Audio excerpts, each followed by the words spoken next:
Hello, everybody. It's Jack and Jack Atkins as well from Cultaholic. We're in front of the iconic Wembley Stadium, and it's time for some wrestling news. We're going to be doing a few of these videos over the course of the weekend, and unfortunately, we are starting off with quite a sad news video, it turns out, because last night's SmackDown was a tribute episode to both Bray Wyatt and Terry Funk as well, as it should have been. Yeah, I think we'll be seeing a lot of tributes this weekend as well. It's a celebration of wrestling. Yes. Celebrating the positives of two icons of the sport. Absolutely, and I think we will probably see some references to both men during All In as well, during the show, whether it be in, we've been trying to predict, like, will there be certain moves, will there be certain moments, and I think if and when those moments do come about, it'll be as you say, a very positive celebratory moment. On last night's SmackDown, we saw the traditional 10-bell salute for both men.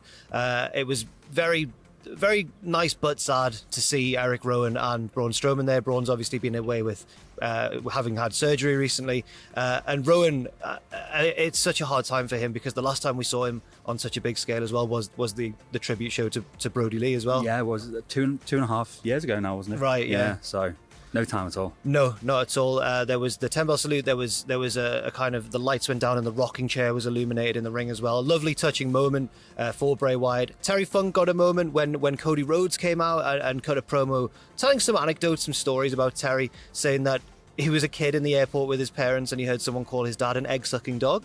Oh, who's that? Oh, and then he said he called his mother something that he didn't understand at the time. Oh, Terry. He was a card, wasn't he? Yes.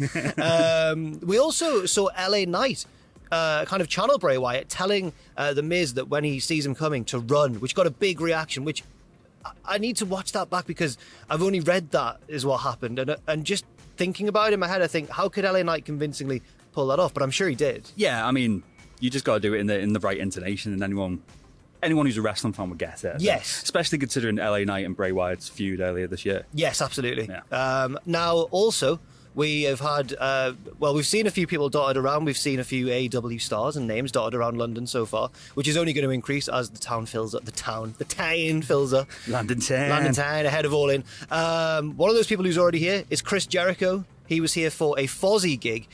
Footage has emerged from that Fozzy gig since of everybody singing He's Got the Whole World in His Hands, a lovely tribute to Bray Wyatt, and then Jericho dedicated the gig to him and also dedicated All In to him as well. Yeah, like we said, we expect this weekend to be a complete celebration of all facets of wrestling, especially those that we've lost recently. Yes, absolutely. Lovely touch from Chris Jericho, of course, and it's not the last we'll see of Fozzy this weekend, as they are set to perform Judas live. Yes. Which is surely going to be his entrance. Yeah. I'm waiting to see how long the ramp will be, because we're too young. We're not athletes, but we're relatively fit men. I don't think I could walk all the way to a ring while singing full pelt. You say that, but off camera, Jack Atkins ran up the steps at the end of Wembley Way and left us in the dust to get to this very spot here, like a Liverpool Rocky. Also, we've got an updated Payback card. So some matches, obviously last night, the tone of last night's SmackDown was different to what I imagine it would have been originally, but there was still some storyline progression and stuff like that. I'm just going to run down the card, Jack Atkins, and you can tell me what you think of each match. Okay. We already knew about the World Heavyweight Championship match, Seth Rollins defending against Shinsuke Nakamura. I'm looking forward to it. It'll be a good match. I can't see Shinsuke getting the gold. I know, but I think they've done a good job on Raw of teasing that, because Shinsuke has said that he knows about Rollins' back injury and everything. The intrigue around the match, they have built it up, but yeah, I think it's going to be one for Rollins. Fair enough. The Women's World Championship match will see Rhea Ripley take on Raquel Rodriguez. Raquel cost Rhea Ripley on NXT. She did this week. Not the best brand in WWE. I think could be a horse match. And I'm a big fan of a horse match, so yeah, I'm really looking forward to that one. Absolutely. One of the matches added last night was Rey Mysterio defending the recently won United States Championship against the man he took it from, Austin Theory. I think Mysterio will be fine in this one. Mm-hmm. I don't think they'll give it to him just to drop it straight away. Mm-hmm.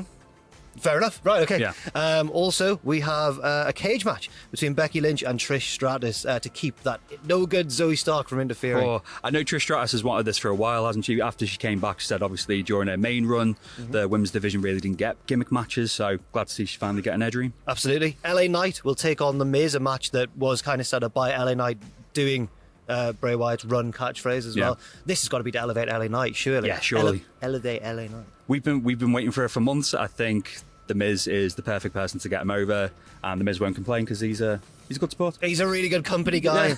In fact, they've mentioned in the feud that The Miz has survived. LA Knight said, "You've lasted so long around here because you let them push you around backstage." Ooh, that's very nasty. It's a bit mean, yeah. It is a bit mean. And the oddest addition, I think, to the Payback card isn't even a match. It's a segment. It's the Grayson Waller effect with special guest Cody Rhodes. So it's going to be a talk show segment as part of the pay-per-view. It's not unheard of, but it's not common. No.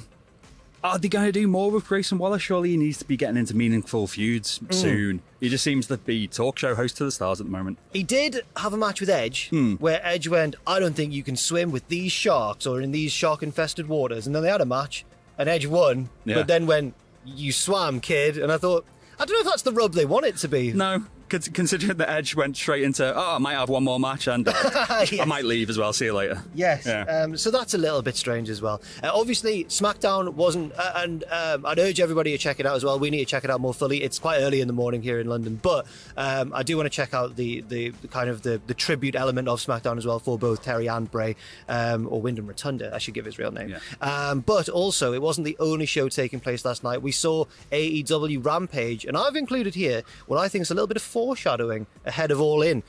We had a match between the 4 women in the AEW Women's World Title match. Saraya, Toni Storm, making a tag team to take on Hikaru Shida, the reigning champion, and Britt Baker as well, Dr. Britt Baker, DMD. Now, the Outcasts, the 2 heels of the match, they presented a very united front, with Toni Storm and Saraya winning the match after a miscommunication between Shida and Britt Baker, and then they held Shida's title aloft together as if to say, we're on the same page. Yeah. They're not on the They're not. Come on. Was it Dynamite this past week when you had, this new amazing Hollywood diva, Toni Storm, basically saying, we're all on the same page, we're all mates, we've got each other's back. Ending in tears. I think so as well.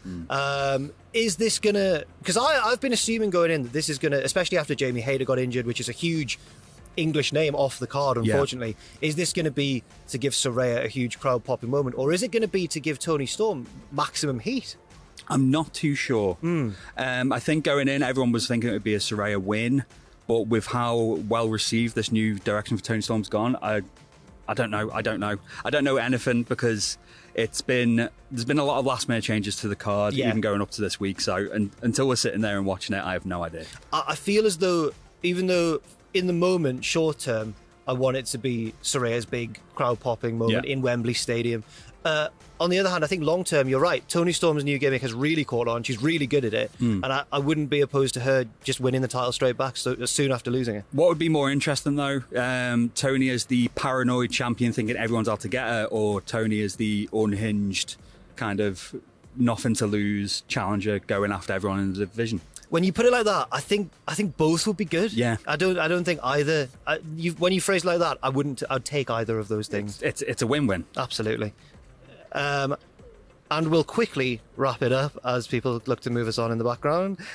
Bronson Reed has announced that he and his wife are expecting their first child recently, and he's posted a warm message on his social media. So congratulations to Bronson Reed. Congratulations. And his partner as well. Yeah. And we will get on out of here instantly. Thanks for watching, and we'll see you soon.